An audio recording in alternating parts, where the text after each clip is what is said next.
Good evening, I'm Katerina Georgieva. Thanks for joining us. Here are your top stories. To be honest, I know that there was a lot of fear behind how these tax incentives would have favored American automakers. We continue to advocate for additional supports for the city as well too, but we've been there for the city of Windsor. This is an opportunity for us to really tell the stories of McDougall Street Corridor and Windsor's historic Black community in a way that's going to be accessible to people. Major news for the auto industry in Canada today, a move that could end what one expert calls an existential threat facing our auto workers. U.S. President Joe Biden announced proposed tax credits that will help people buy electric vehicles, and it now includes vehicles built here in Ontario. CBC's Katie Simpson has the details. The proposal is being described as the most significant and aggressive climate change legislation in U.S. history.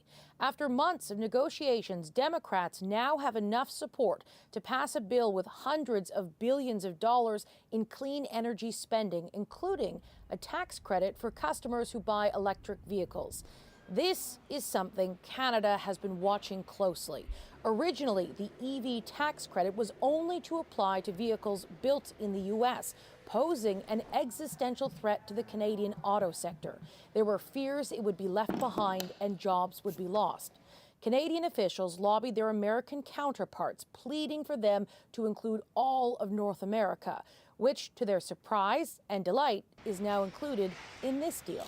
We are really pleased to see this draft legislation. The bottom line is the Canadian auto sector, the Canadian battery sector, our critical minerals sector are being treated on a level playing field.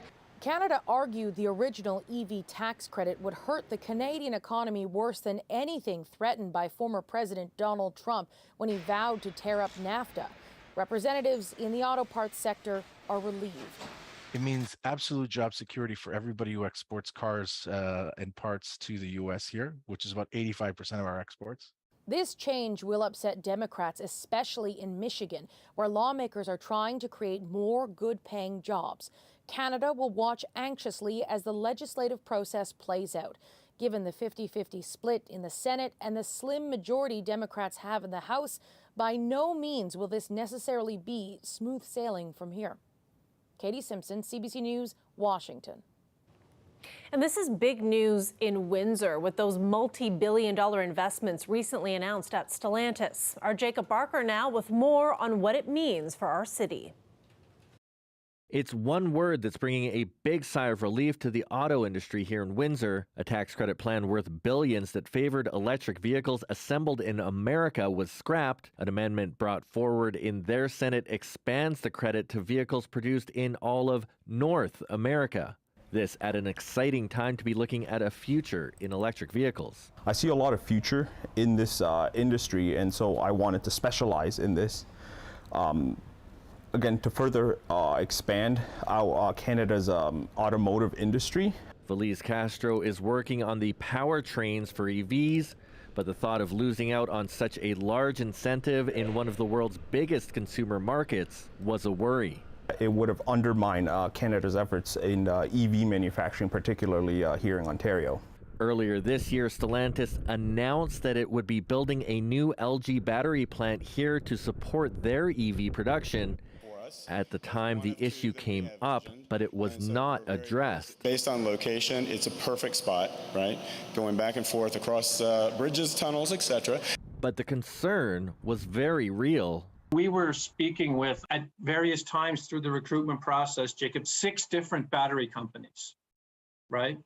And when this legislation was proposed, you know, I'd be lying if I said it didn't send a shiver down my spine, like saying, oh my God, you know. Seeing this as a resolution today, however, eased those concerns. But if everything holds the way that it's been presented, you know, this will be terrific. At the University of Windsor, the belief is the inclusion of Canadian-produced vehicles in the incentive will drive Canadian innovation as well. We would probably likely see further strengthening of our partnerships with our existing partners, and also potentially fostering new opportunities. And Jacob Barker joins me now live in studio. Jacob, you've been talking to people at all levels on this story today, and this announcement has raised familiar calls about incentives here in Canada. So what can you tell us about that? This change was something that Trudeau government asked for, but today some eyes are turning towards them. Right now, a federal incentive is up to $5,000 and only applies to certain EVs and hybrid vehicles. You can find that list online. The incentives proposed by the American government, they go as high as $7,500 American, and that depends on the vehicle and the person's income. Some, including the union for the workers at Stellantis, called on the federal government to provide more Canadian-based incentives, calls echoed by the local Chamber of Commerce and the head of the Canadian Vehicle Manufacturers Association. Thanks for this, Jacob. CBC's Jacob Barker live in studio tonight.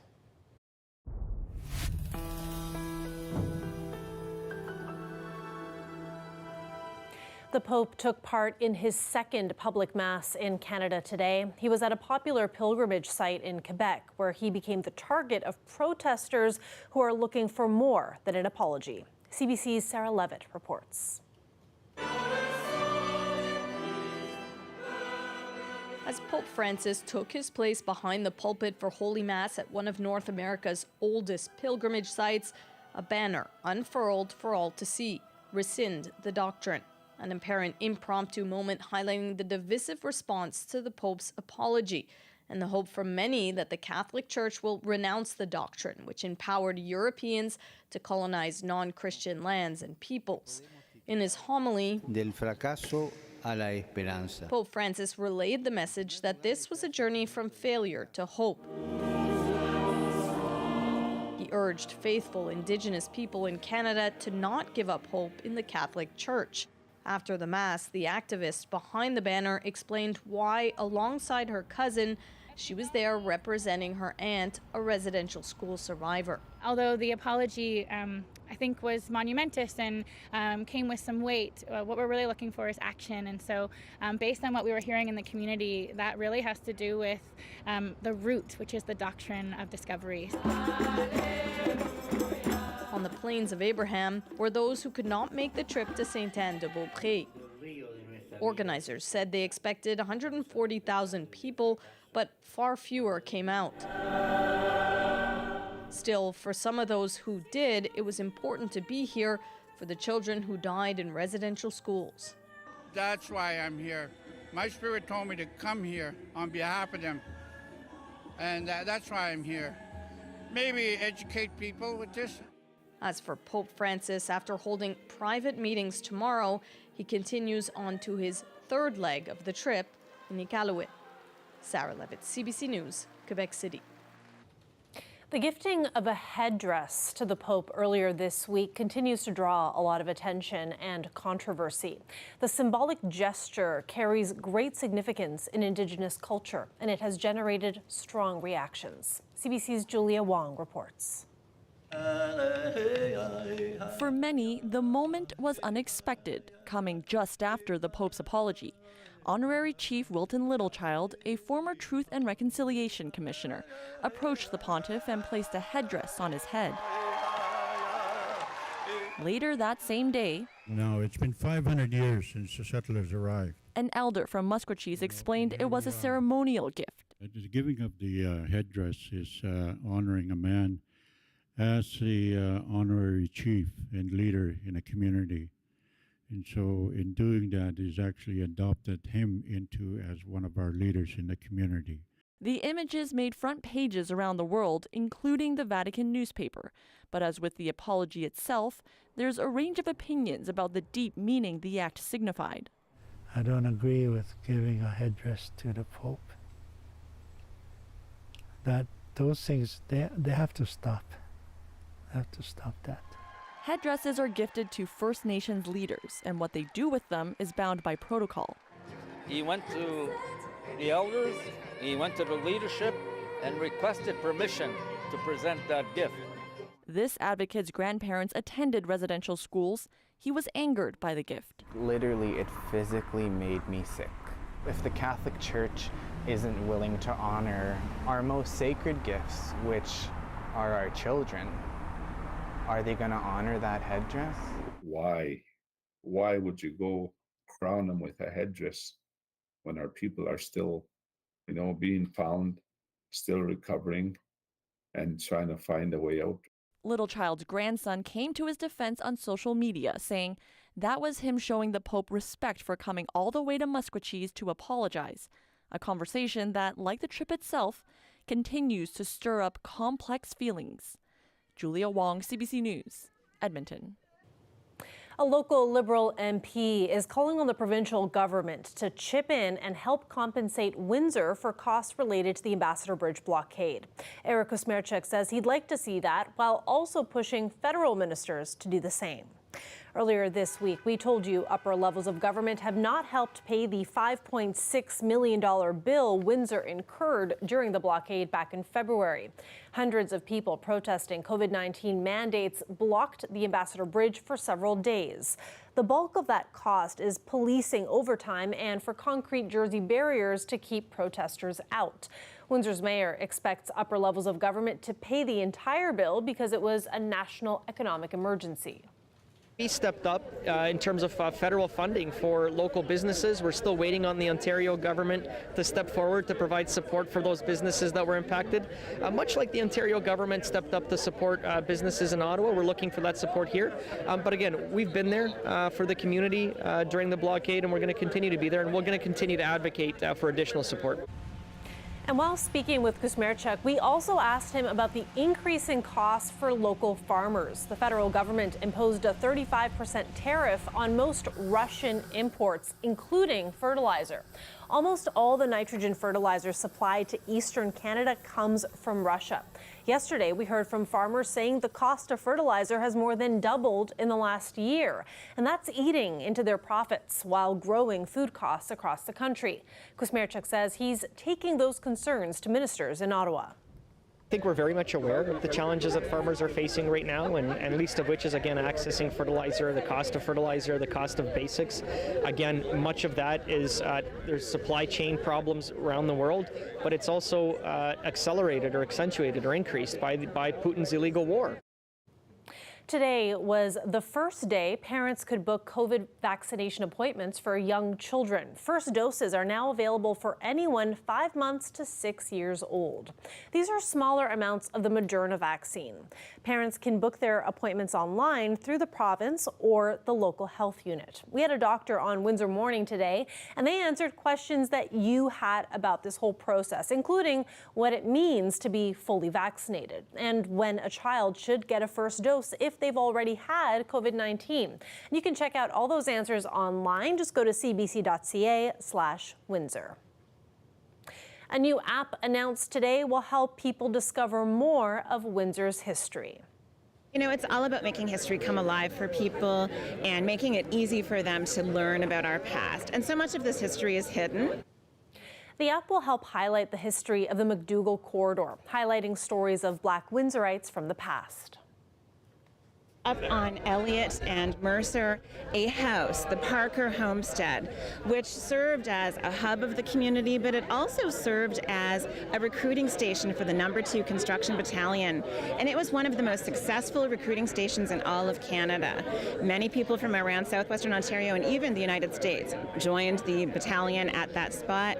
And through that involvement of Windsor soldiers, Windsor, Essex, Chatham, Kent soldiers, and others, you know, they really shone a light on the dignity and the worth and the pride of Black men at a time when we were really undervalued, our community was undervalued.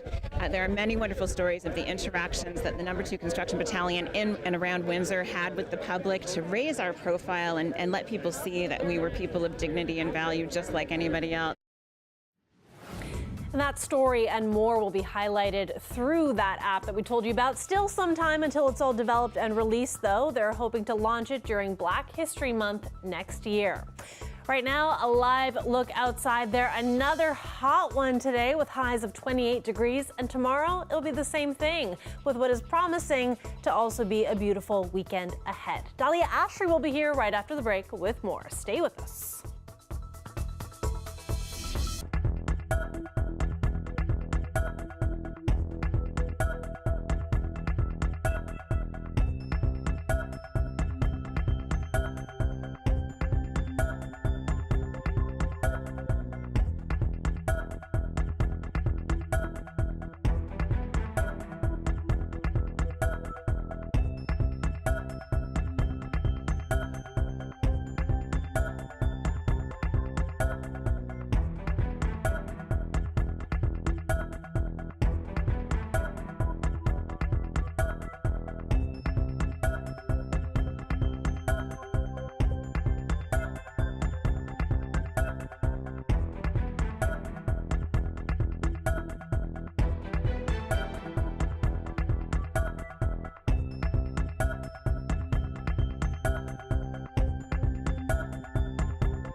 Welcome back. Kentucky is under a state of emergency tonight as residents in the eastern part of the state deal with what's being described as one of the worst flooding events in their history.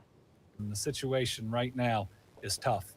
There are a lot of people in eastern Kentucky on top of roofs waiting to be rescued. There are a number of people that are unaccounted for. Rescue efforts have been underway throughout the day in parts of eastern Kentucky. The region was hit by more than 150 millimeters of rain over the past 24 hours, leaving roads unpassable and homes and buildings flooded to the roofs. At least 3 deaths are already being blamed on the storm.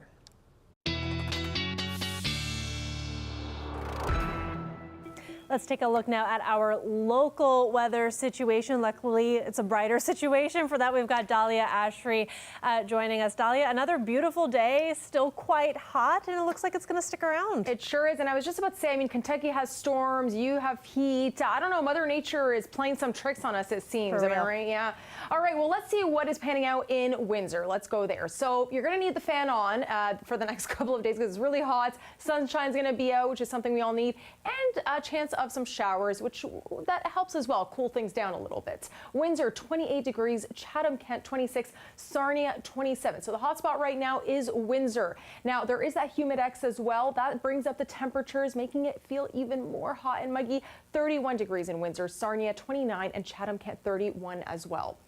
Now, if we see here, it's clear skies for the most part. I mean, Windsor's looking good, clear skies there. You have a little bit of clouds that pass throughout Friday, but overall, beautiful sunny conditions, which is always great for the long weekend. If you have any plans, well, you might want to spend it outdoors while it lasts, because you just never know when Mother Nature is going to bring more of that rain for us. Going up until Sunday, still clear skies, a great chance to hit up a patio or maybe even do a barbecue with your loved ones.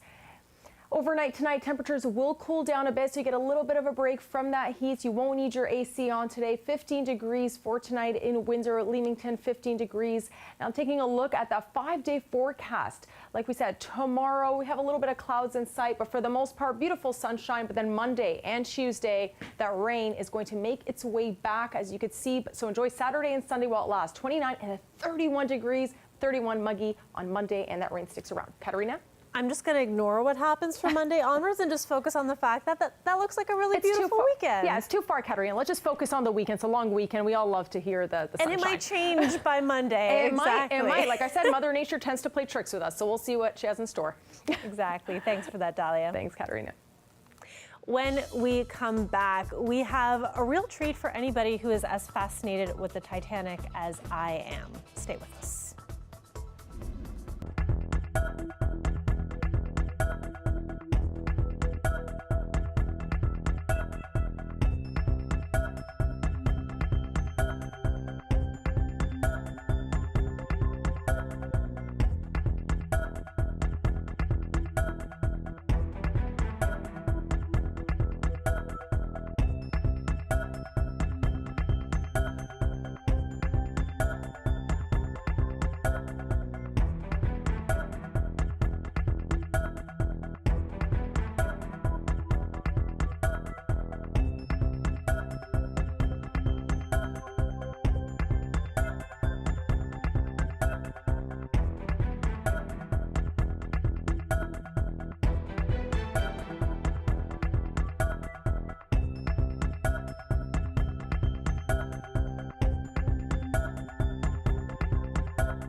Welcome back. Police in this province say there's been a dramatic increase in motorcycle deaths. And they say most fatal crashes this year are happening on dry days.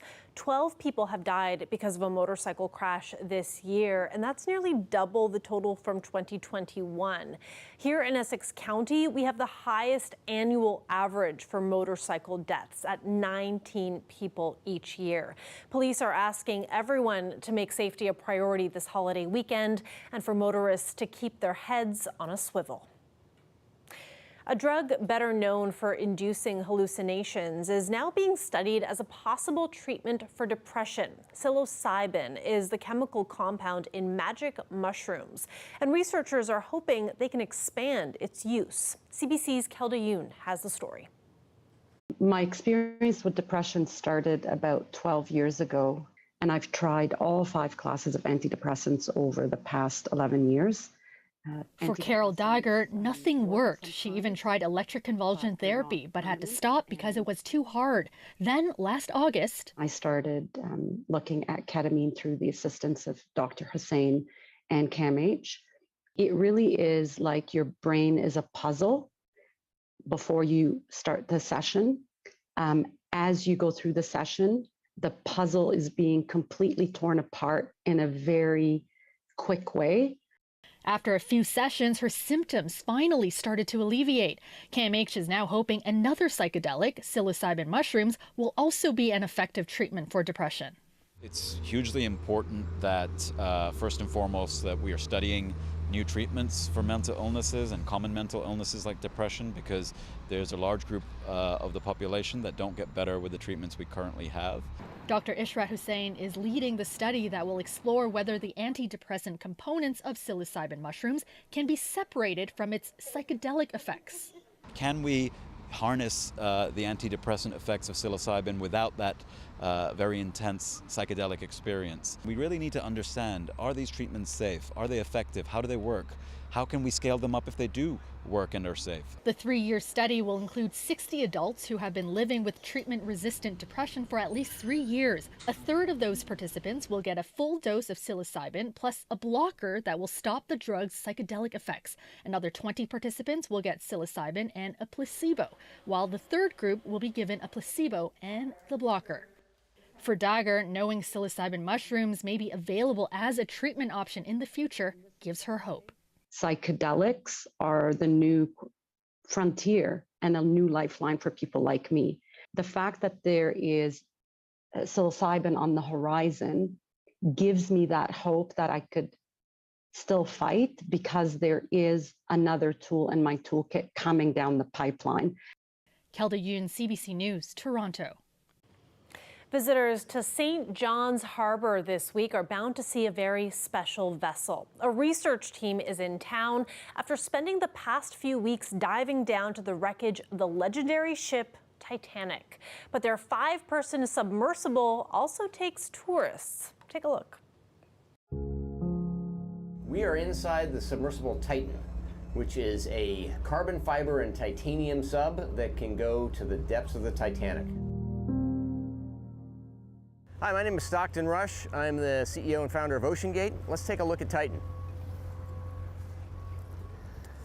So we're coming into the sub. This is the only toilet available on a deep diving submersible.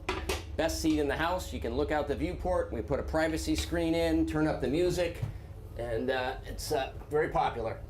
We have our control screen here, our sonar screen here, and we can put any image we want in the back. We've taken a completely new approach to the sub design, and it's all run with this game controller and these touch screens. So if you want to go forward, you press forward. If you want to go back, you go back. Turn left, turn right, go down, go up. This is the second year we've been out to the Titanic. We went out in 5 8-day missions. We did about 10 dives to the wreck site of the Titanic, and we did an extra dive on an undiscovered reef that we found. Completely privately funded operation, and we want to document what the wreck is like now and also try to predict what it'll be like in the future. It's continuing to decay, and it seems to be accelerating. It's being eaten by a bacteria, so it's literally being eaten by the ocean. It's not rusting away. So these things that are called rusticles are actually the byproduct of a bacteria that eats the iron.